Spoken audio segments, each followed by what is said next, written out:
Morning students. As we have introduced wave optics, in that we have discussed what is wavefront, what are Huygens principle, and studied reflection and refraction on that basis. And we have also introduced coherent sources and superposition principle. Now we are going to discuss here interference of light. What is this interference of light? Basically, it is using the concept of superposition as we have discussed in my previous video.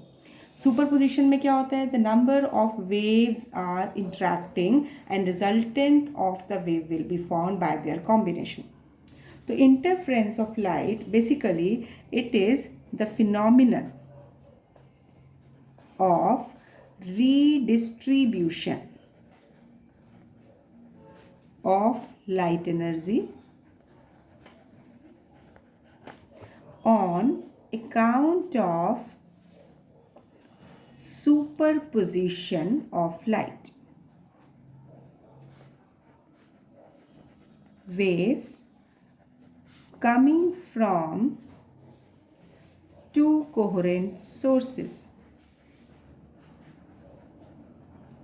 So that's why we have introduced coherent sources and superposition principle, because in this definition we will use it. So phenomena of redistribution of light energy on account of superposition of light waves coming from these two coherent sources, that is taken as interference of light. So basically, to understand it, we have to see as there is a redistribution of energy. So basically यहाँ पर होगा क्या, कुछ ऐसे points इस pattern में generate होंगे जहाँ किसी किसी point पर intensity, resultant intensity बढ़ जाती है. जैसे हमने सुपरपोजिशन प्रिंसिपल में कहा था कि जब वेव सेम फेज में होते हैं तो उनका रिजल्टेंट क्या होता है कि उनका एम्पलीट्यूड बढ़ जाता है. तो ये एम्पलीट्यूड बढ़ने से इंटेंसिटी भी बढ़ जाती है. सो यही कहते हैं कि इंटरफेरेंस ऑफ लाइट में there are the point where resultant intensity of light become maximum. So in that condition, interference is termed as constructive interference.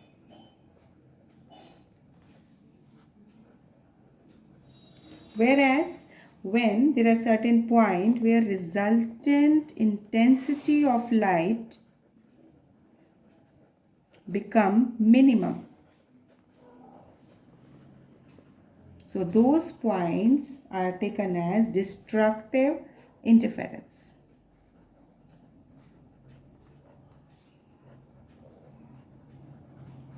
Now, what is the actual point where constructive and destructive interference takes place? Let me understand it. This interference of light we will understand with the help of Young's double slit experiment.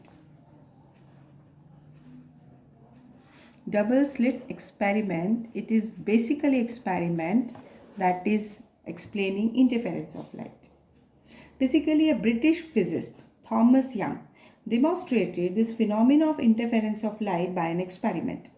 What he has done, he has taken a narrow source of light. Narrow slit is there. A very narrow slit can be there. This is acting as a source of light and its width is approximately 1 millimeter.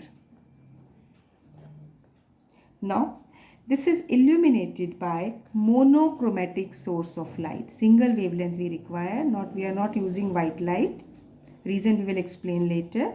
We are using monochromatic light is passed through this narrow slit and at suitable distance, from it, let this distance is of approximately 10 centimeter from this source, two fine slits. Let this be S1, this be S2. About 0.5 millimeter apart are placed parallel to plane of S.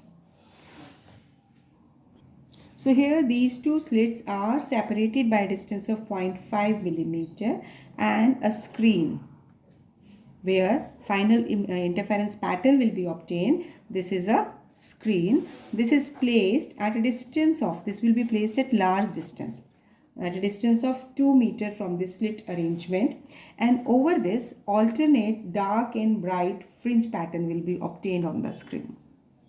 So basically, actually if we see that when we are explaining this experiment from this source of light, I have just shown the diagram here. So from this source of light, when wave propagate in the forward direction, तो wave front जो generate होता है वो क्या होगा, that will be spherical in shape. So यहाँ हम जो ये dotted and solid line दिखा रहे हैं, ये basically हम दिखा रहे हैं that a wave is there and the solid line will indicate crest and dotted line will indicate trough. यानी अगर हम एक ये wave बनाते हैं, this is the crest region, this is the trough region. Similarly, as from this source, alternatively you are getting crest and trough, right? So now अब यहाँ से जो लाइट इंटेंसिटी है ये पास कर रही है इन दो स्लिट से, यानी ये दोनों कोहेरेंट सोर्स प्रोड्यूस कर रहे हैं फ्रॉम दिस सिंगल स्लिट. अब यहाँ से फर्दर इल्यूमिनेशन होगा तो ये अपनी लाइट इंटेंसिटी को फॉरवर्ड मूव कराएगा, यानी यहाँ से वेव प्रोपागेट करेगी फॉरवर्ड. अब यहाँ पे क्या होगा कि यहाँ पे फर्दर जो इसकी वेव जनरेट होगी, here these are crest for each of the individual wave and these are the trough region. Further next crest for the second wave, this is crust and then trough. So अब यहाँ पर हमें बहुत detail में नहीं जाना है, एक ब्रीफ कॉन्सेप्ट लेना है. हम सिंपली लेंगे यहाँ पर कि बेसिकली जिस पॉइंट पर when crust of one wave, this is the crust, this is the crust, when crust of one wave fall over the crust of other and when trough of one wave fall over the trough of other, similarly likewise we will get a points. Number of waves will be there. यहाँ पर अगर हम pattern draw करें तो इस तरीके से crust crust trough trough कंसाइड करेंगे तो उस पैटर्न पे आपको यहाँ पर क्या मिलेगा, ब्राइट पैटर्न मिलेगा. So if we see that this is crest is falling over trough. देखिए ये क्रस्ट है फर्स्ट S1 सोर्स की, ये ट्रफ है S1 सोर्स की और ये क्रस्ट है, तो यानी ये क्रस्ट ट्रफ, ये भी क्रस्ट ट्रफ, ये भी क्रस्ट ट्रफ, यानी ये जब एक दूसरे के ऊपर फॉल करते हैं तो यहाँ हमें मिलेगा डार्क पैटर्न, ये ब्राइट ये dark. Similarly on this side also you can see that crust of one is falling over trough of other, तो यहाँ पर भी एक तरह से जब ये पैटर्न हम ऑब्टेन करेंगे यहाँ भी आपके पास डार्क पैटर्न होगा. यानी स्क्रीन के ऊपर ब्राइट डार्क दोनों साइड पर इस तरह से पैटर्न ऑब्जर्व होते हैं. So what we conclude that when crust of one wave fall on the crust of other and when trough of one wave fall on the trough of other, so the resultant intensity become maximum. और ये वाले वो points होते हैं जिन points पर आपके पास intensity maximum होती है, तो इसके करस्पॉन्डिंग जो आपके पास इंटरफेरेंस पैटर्न यहाँ जो ऑब्टेन हो रहा है दैट इज़ कंस्ट्रक्टिव इंटरफेरेंस. जो मैंने कहा था कि इस पैटर्न में कुछ ऐसे पॉइंट्स होते हैं जहाँ पर रिजल्टेंट इंटेंसिटी इंक्रीज़ हो जाती है, मैक्सिमम हो जाती है. क्यों? क्योंकि क्रस्ट पे जाता है, ट्रफ पे जाता है, तो दोनों का कंबाइंड इफेक्ट होने से एम्पलीट्यूड बढ़ता है, फिर इंटेंसिटी बढ़ेगी. यानी सेंट्रल पॉइंट हो गया. और उसके बाद नेक्स्ट ऑल्टरनेट अगर हम देखेंगे, यहाँ तो हमने सिर्फ कुछ मेन पॉइंट्स दिखाए हैं, अदरवाइज जब स्क्रीन पे पैटर्न ऑब्टेन होता है, पहला ब्राइट फिर डार्क फिर bright, this is repeated on both the sides.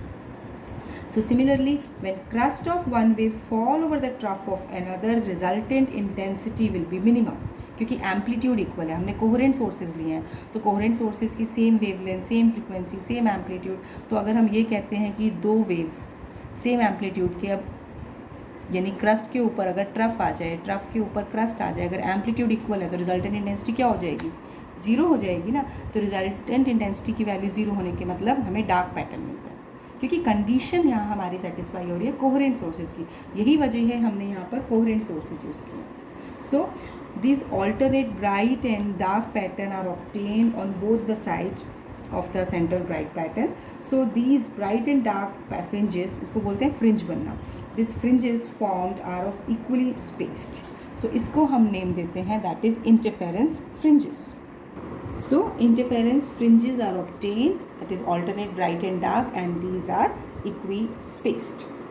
Now here we have explained the concept experimentally. theoretical concept हमने किया है कि पॉइंट्स आपके पास ऑब्टेन होते हैं जहाँ पर पैटर्न मैक्सिमम या मिनिमम इंटेंसिटी को शो करता है, जिसको हमने नेम दिया कंस्ट्रक्टिव एंड डिस्ट्रक्टिव इंटरफेरेंस. अब what can be the mathematical conditions for constructive and destructive interference.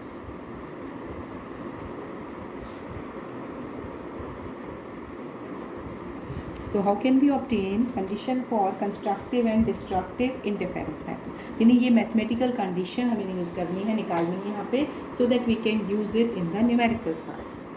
So let waves is coming from two coherent sources. Waves कहाँ से आ रही है? Two coherent sources से, and they are having the constant phase difference. यानी constant phase difference is the essential condition for coherent sources. तो क्योंकि हमारे पास ये साइनसोइडल वेव है, तो इक्वेशन क्या होगी? y1 equal to let it be a sin omega t, क्योंकि टू वेव्स की इंटरफेरेंस है produced by the coherent sources. अब सेकेंड वेव जो जनरेट हो रही है having amplitude b and sin omega t plus phi, because they have a constant phase difference where phi is the phase angle that is constant. So when we are applying superposition principle, the resultant of these two waves is given by y1 plus y2. अब यहाँ सारा mathematical concept है, so watch it carefully. You will use maths formulas. We have already done these formulas in maths, in trigonometry. So here this a sin omega t plus b sin omega t plus phi. अब यहाँ देखिए sin omega t plus phi यानी sin a plus b वाला formula. अगर हम लिखें what is the formula for sin a plus b, क्या होता है?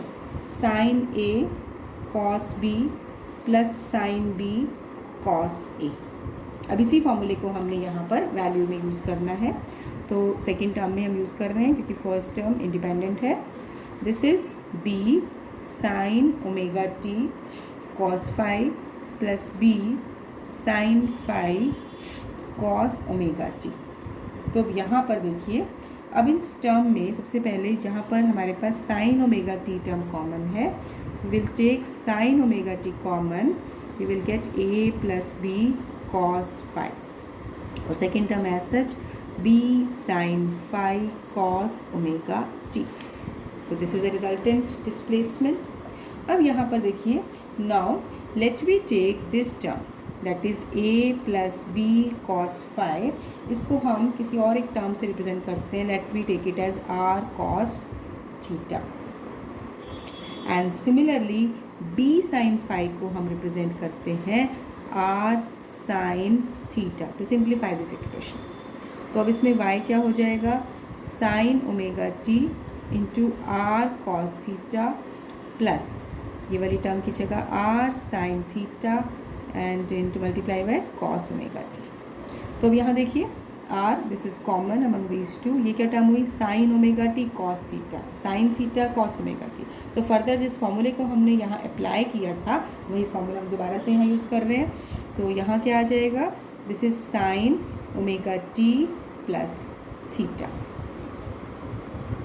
सो जो रिजल्टेंट एम्पलीट्यूड आया, रिजल्टेंट ये कहेंगे कि डिस्प्लेसमेंट प्रोड्यूस हुआ दोनों वेव्स का, उसके कॉरस्पॉन्डिंग ये जो एम्पलीट्यूड आया, ये जो इक्वेशन रिप्रेजेंट कर रही है, this is also representing in the sine form. यानी जो resultant of given two wave is also expressed in the same mathematical form. Now from these two equations what we will do, we will square equation 1 and equation 2 and add this. So when you will square these two equations on left side as well as on right hand side, this will be equal to r square cos square theta plus r square sin square theta. देखना यहाँ ध्यान रखना कि यहाँ angle phi है और यहाँ angle theta है.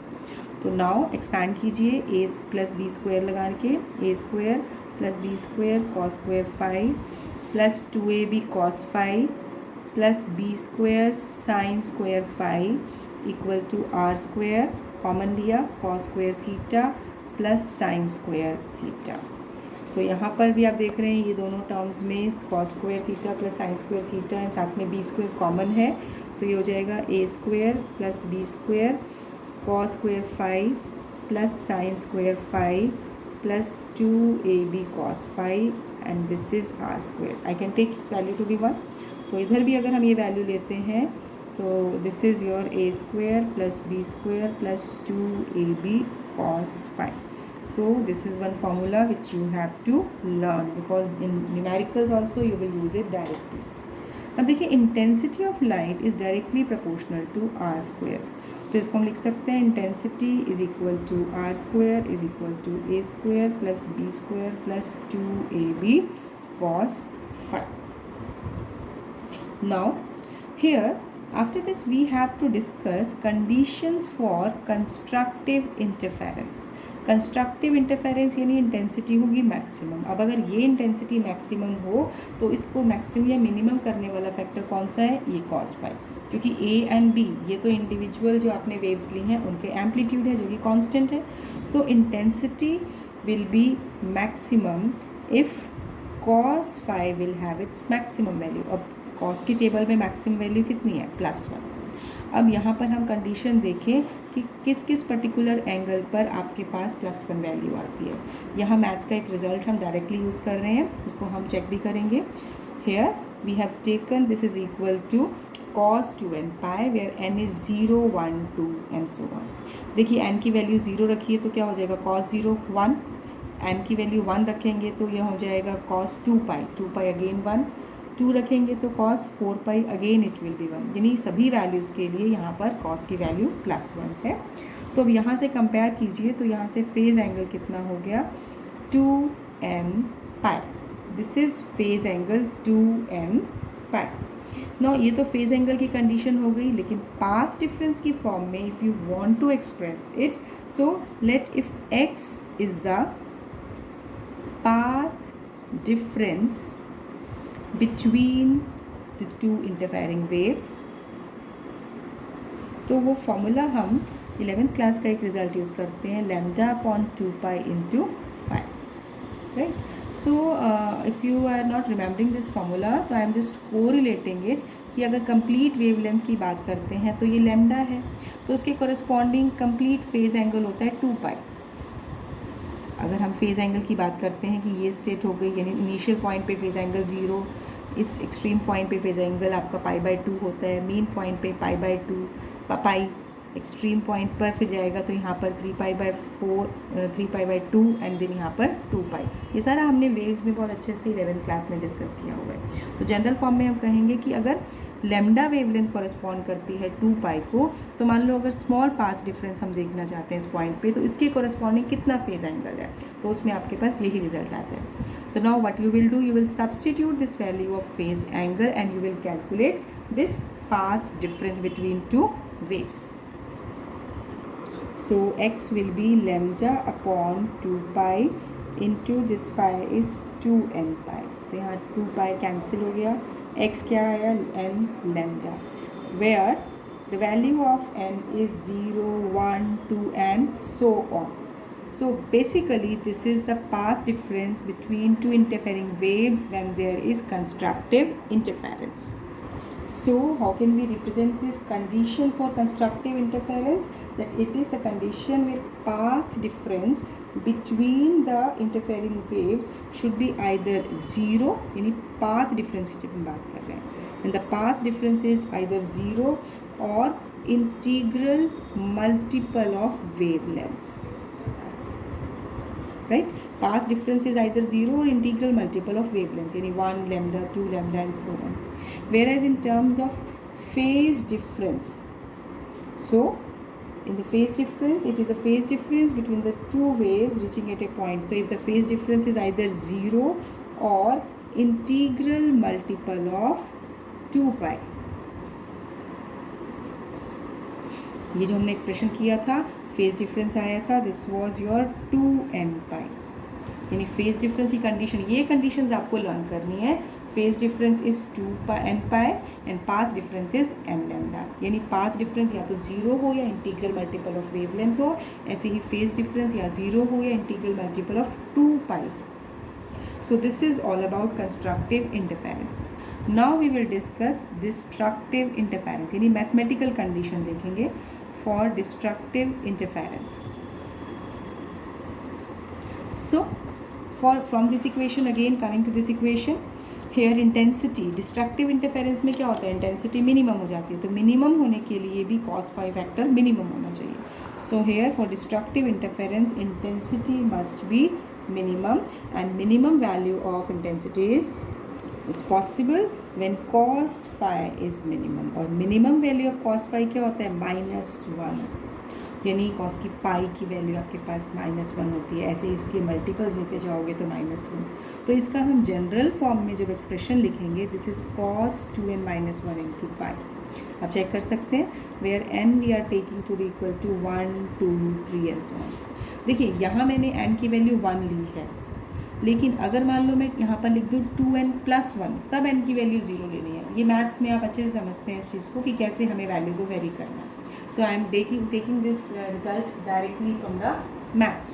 So here the condition is 2n - 1 into pi. So from here this phase angle will be 2n - 1 into pi. This is the condition for destructive interference, and this is the condition for phase difference. And in terms of path difference, this will be, again I am just taking the formula, lambda upon 2 pi into phi. So it will be lambda upon 2 pi into 2n - 1 into pi. तो पाई से pi cancel, हमारे पास बचा lambda by 2 2n - 1. So path difference की ये condition आ गई, phase difference की। सो इसको हम लैंग्वेज में कैसे कहेंगे? So what is a condition for destructive interference? As condition for destructive interference is that the phase difference between two waves reaching at a point should be odd integral multiple. Odd integral multiple, किसका multiple? पाई का। यहाँ फॉर्मूले में देखिए odd integral multiple है। और the path difference between the two waves meeting at a point should be odd integral multiple of half the wavelength. यहाँ lambda by 2 है, लैम्डा बाय 2 क्या इंडिकेट करता है? Half wavelength. तो ये कंडीशंस आपको लर्न होनी चाहिए, specially this mathematical part, because directly we will use it at many numericals and many descriptions. So as we have discussed condition for constructive and destructive interference, तो अब अगर हम यहाँ पर देखें तो कंस्ट्रक्टिव इंटरफेरेंस के लिए cos phi की वैल्यू क्या हो जाएगी? +1. So our maximum amplitude of maximum amplitude will be a² + b² + 2ab, जिसको मैं लिख सकती हूँ a + b²। क्यों आई ये कंडीशन? क्योंकि cos phi की वैल्यू यहाँ पर क्या है? +1 है। सो यहाँ पर R maximum is equal to a + b², और we know that intensity is proportional to amplitude square, so it will be proportional to a + b². अब अगर हम यहाँ proportionality साइन हटा देते हैं तो यहाँ constant आ जाएगा, this will be a multiplying factor. So this is one result, we can use it directly in numericals.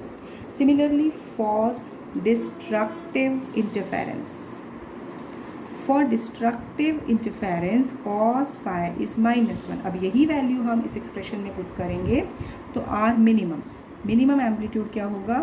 a² + b² - 2ab। cos phi तो 1 हो गया आपके पास, तो no need to write it. इसको हम लिख सकते हैं a - b²। So from here, so intensity, minimum intensity, this will proportional to minimum amplitude, and this is proportional to this factor. So I minimum can be taken as k a - b². So if a is equal to b, अब अगर दोनों amplitude दोनों waves के equal हो जाएं तो R maximum क्या हो जाएगा? This will B 2a and R minimum will be 0. So there will be a good contrast between dark and bright fringes. Now we have done few results. So if we will just collect all these results, because these results will be used in numericals. So if we have to take the ratio of maximum intensity to minimum intensity, देखिए maximum का expression है k a + b² और minimum का है k a - b². तो common factor k will be cancelled out and we will be left with a + b² upon a - b². As we say that if a is the amplitude of first wave and b is the amplitude of second wave, तो उसके corresponding ia यानी first wave के लिए I intensity of first wave is proportional to a², and intensity of second wave this will be proportional to b². तो जब proportionality sign हटाएंगे तो ये हो जाएगा k a² and this is ib equal to k b². So now अब इस expression को यानी a प्लस बी वाले को हम यहाँ इंटेंसिटी इंडिविजुअल इंटेंसिटीज़ की फॉर्म में भी कन्वर्ट कर सकते हैं। ऐसा क्यों कर रहे हैं? क्योंकि कई बार हो सकता है न्यूमेरिकल में आपको एम्पलीट्यूड ना देके इंटेंसिटी गिवन हो, तो उसकी फॉर्म में भी आपको लिखना आना चाहिए। तो let's see, so I maximum to I minimum this will be, अब यहाँ क्या था a प्लस बी स्क्वेयर, तो a का एम्पलीट्यूड कितना, a की इंटेंसिटी की फॉर्म में क्या होगा, under root of I A plus under root of I B whole square divide by under root of I A minus under root of I B square. So this is one result that you have to learn. Another form, basically इस result को आप याद नहीं भी करना चाहते हैं क्योंकि आपको एक रिजल्ट पता है that I maximum is A plus B square, और ये सारे किससे रिलेटेड हैं, that R square is A square plus B square plus 2ab cos phi, यानी ये एक स्टैंडर्ड रिजल्ट है जिससे हम ये सारे रिजल्ट्स को कन्वर्ट कर सकते हैं। दूसरा एक इम्पॉर्टेंट पॉइंट कि अगर हम कहते हैं कि एक intensity of light coming from any source, it is proportional to width of that source, that slit. So this is also intensity of second slit that will be also following the same proportion. तो अब अगर हम यहाँ पर इसका ratio लें आई ए upon I B, अगर आप यहाँ से प्रोपोर्शनलिटी साइन हटाते हैं तो भी कोई कांस्टेंट आएगा, एनी कांस्टेंट किसी भी सिंबल से रिप्रेजेंट कर सकते हैं। तो ये हो गया width ratio A to B. अब इंटेंसिटी को हम किस फॉर्म में लिख सकते हैं? सो यहाँ पर ये हो जाएगा, क्योंकि इंटेंसिटी का रेशो क्या होता है, a square upon b square, यानी this is also very important result which you have to learn. So इसकी फॉर्म में अगर हमें एम्पलीट्यूड का रेशो निकालना है विड्थ की फॉर्म में, तो हो जाएगा width of A to width of B. So today we have done number of number of concepts, so I'm just writing all the formulas together. इन सभी को आप एक जगह इकट्ठे रखना ताकि न्यूमेरिकल्स करते time it will be convenient for you to just use them and to learn them. अब यहाँ देखिए, अगर हम इसको रिजल्टेंट इंटेंसिटी को भी हम इंटेंसिटी ऑफ इंडिविजुअल वेव की फॉर्म में लिखना चाहें तो हम लिख सकते हैं। हालांकि ये एक रिजल्ट है। अब अगर इसमें ही मान लो हम कह दें कि intensity of A and B are equal, मान लो आई के इक्वल है, ठीक है, तो रिजल्टेंट इंटेंसिटी क्या हो जाएगी, I plus 2, this is under root of I into cos phi, क्योंकि each of the factor is in the under root, तो ये हो जाएगा 2i, अब ये आई स्क्वायर होगा तो बाहर आके 2i कॉस फाई, जिसको मैं लिख सकती हूँ 2i 1 प्लस कॉस फाई।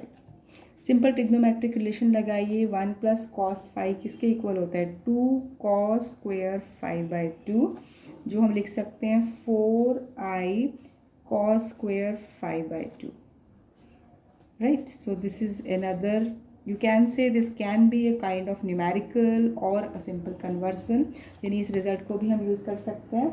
और अगर हम यहाँ पर कह दें कि cos 5/2 1 हो जाए, तो उस केस में resultant intensity will be 4 times the individual intensity. So these are the few concepts we have done all in this part, in this unit. So on the basis of that, just I have written all the formulas. Now in the next video we will use these results to solve the numericals. So revise all the concepts thoroughly. Thank you. Have a nice day.